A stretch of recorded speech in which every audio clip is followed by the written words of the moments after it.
What's up, students? It's your sensei PGT, and we're back for another class. Today I'm going to show you how to make some drippy corn. So drippy corn has sped up my grain colonization time twice as fast, so I think it's worth sharing so you guys can try it out for yourself. You may be asking PGT, what is drippy corn? It's corn that's infused with corn syrup. It's like similar to Inception, but with corn. The guy that came up with this is Lennon21 on IG, and the recipe was modified by Whitebeard Mycology. The idea is that coating the corn with corn syrup encourages mycelium culture to colonize it when it lands on the grains. Assuming the mycelium was already accustomed to corn syrup as a nutrient from the original medium, which could be liquid culture or agar. Stay tuned until the end to find out how good drippy corn is. For ingredients, you're going to need a pressure cooker. You're going to want some popcorn, colander, some quart jars, I'm using 10 for this example, some corn syrup, and shot glass or a measuring cup. Since I'd like saving you guys some time, I'm going to leave a timestamp for this little cheat sheet here for the drippy corn. You can pause the video and screenshot it if you want to save it. So to start making drippy corn, you're going to need some popcorn. I have 4 pounds of popcorn here, which is going to yield about 10 quart jars worth of grain spawn. You're also going to need some corn syrup. Pure corn syrup is best, but you can use Carol syrup if that's all you can find. You can also substitute deer corn for popcorn if you prefer. I find it works just as well, just the deer corn tends to be a bit mushier after cooking. So now you're going to remove the trivet from your pressure cooker and pour in your popcorn.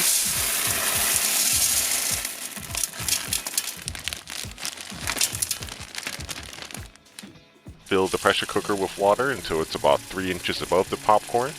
More water is fine, but too little water can cause the popcorn to burn if it's going to absorb the water and expand. So here comes the drippy part for drippy corn. We're going to take the corn syrup and we're going to drip this into the shot glass. And if you don't have a shot glass, you can just use 2 tablespoons of corn syrup at the same amount. Now we'll take our shot glass and we'll just drizzle this all into our corn. And now we're infusing the corn with the corn syrup. Close the pressure cooker, and we're going to cook this at 15 psi for 30 minutes. So we'll turn on our heat to high, we'll wait until this gets up to pressure, and now we set a timer for 30 minutes. Now this process is going to hydrate our popcorn and help eliminate some endospores from our grain. Once the 30-minute timer is passed, turn off the heat and let the pressure cooker depressurize naturally until the safety lock falls down. Next, you're going to carefully open up the pressure cooker. It's going to be hot, so definitely be careful when you're handling this. Drain the popcorn into the colander. Now we're going to let it cool and dry for a few hours until it's okay to touch. You can also leave it overnight if you want. Now while it's cooling, you can clean out the pressure cooker because you're going to need to use it again to sterilize the grain jars. Once the popcorn is cooled, we're going to fill the jars to about 3/4 of the way full, leaving room at the top so that it's easier for shaking. At this point, you can add in a handful of vermiculite to each jar if you have some. That can help absorb excess moisture. However, this is optional, and I usually just prepare drippy corn without the vermiculite. I've also prepped some grain jar lids here. They have a 1/4-inch hole in them with a micropose filter patch on them. You can also use micropore tape too. Now I'm going to place the lids on the jars and put them in the pressure cooker with the trivet in place. Now to fit 10 jars into the pressure cooker, you want to use 7 wide mouth jars on the bottom layer and 3 small mouth jars on the top. After filling the pressure cooker, we're going to run this at 15 psi for about 90 to 120 minutes. I find 90 minutes is sufficient, but you can extend it to 120 minutes to ensure thorough sterilization. Once the pressure cooking is done, turn off the heat again, let it cool down and depressurize once again naturally. When it's done, we're going to remove the jars and shake them to distribute the moisture. I leave them out for a day or so for the moisture level to settle down, and then they'll be ready for inoculation.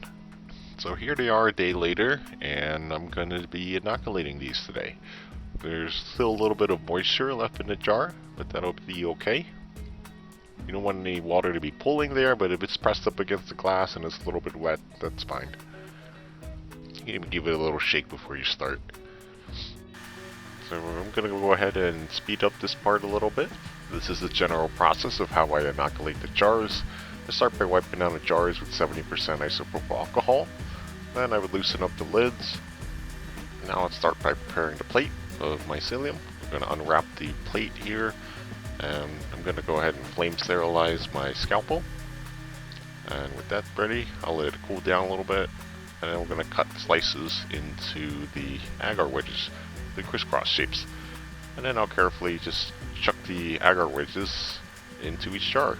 I do about half a plate for each jar, and I'll split them up with one plate to every 2 jars, and I have a total of 3 cultures that will be going in across the 6 jars that I'm testing here.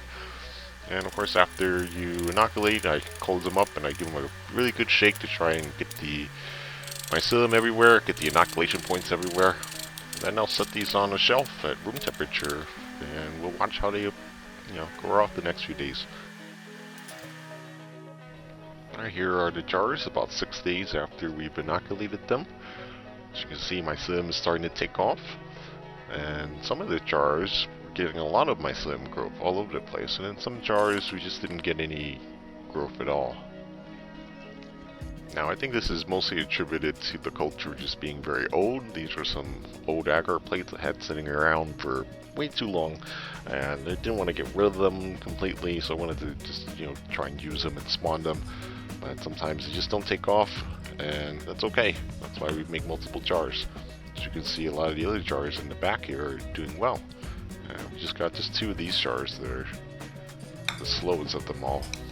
But I'll keep an eye on this, and we'll check back here in a couple days and see how the jars are continue along. And here we are 9 days after inoculation, and as you can see, some of the jars are practically fully colonized. And this is probably the fastest I've seen colonization go in terms of grain jars and grain spawn. Typically, to get a jar fully colonized, it takes on average like 3 to 4 weeks, but I'm very surprised at how quickly these came along. This one's not fully ready yet, but we're getting close to there. And as you can see on the side, some of the jars that didn't take off, well, the culture just didn't take off at all. So we're gonna just ignore these 2 jars here. And jars in the back, very colonized, almost ready, I would say. Another day or so, you can just spawn these out. Now these are the jars that they're the healthiest. Now I had some jars that are a little bit lagging behind. Yeah, see that's very healthy mycelium growth right there.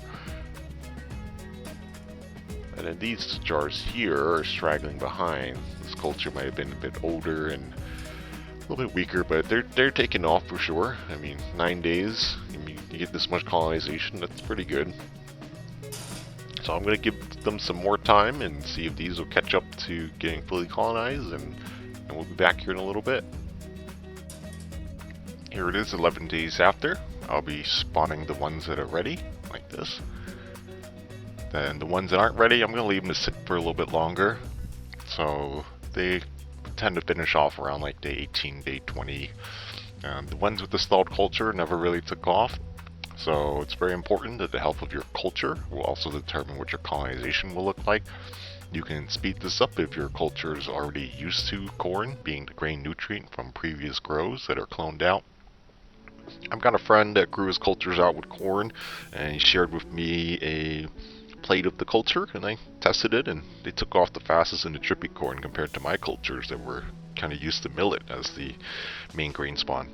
So the big idea here is to spawn out your Drippy corn grains, fruit them, then clone your fruits, and then run them back on Drippy corn, and you'll get some insane colonization speeds. Anyhow, that's the Drippy corn tech. It's pretty simple, pretty fast colonization, and those are things that we love in mycology. Will you give it a try? Let me know in the comments about your experience and what you think of it. So that's all for the lesson. Don't forget to give a thumbs up if you enjoyed the video, and subscribe if you haven't already. I'll see you guys in the next lesson.